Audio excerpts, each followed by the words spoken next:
నా పట్టుదల, నా కృషి, నేను నేను నేను అనేటువంటి ఆలోచన ఉండటం నాస్తికత్వం. అంతా భగవంతుడు చేయాలి, భగవంతుడే చేస్తున్నాడు, నా బొంద నేను చేసింది ఉంది, అంతా ఆయనే అంతా ఆయనే అంతా ఆయనే అని అనుకోవడం ఆస్తికత్వం.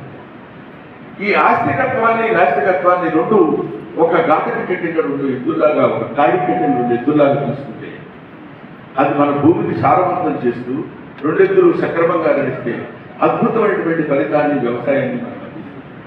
అలా కాకుండా వాడు బొంద అదే ఉందని ఆ ఎద్దు అటులాగిన, వీడికి ఏం తెలుసు వీడు బొందని ఈ ఎద్దు ఇటులాగిన, వీ డోంట్ గెట్ ప్రాపర్. అది చెప్పడం కోసమే నా జీవిత చరిత్ర. నేను ఇంత కష్టపడ్డాను, ఓకే, నన్ను ఇంత కష్టపడేది చేసి నాకు ఎప్పుడో ఎక్కడో మారుమూల గ్రామంలో పుట్టిన నన్ను ఒక పద్మశ్రీ వరకు తీసుకెళ్ళగలిగారంటే అది నా పని నేను చేసుకుంటూ వెళ్ళిపోయాను.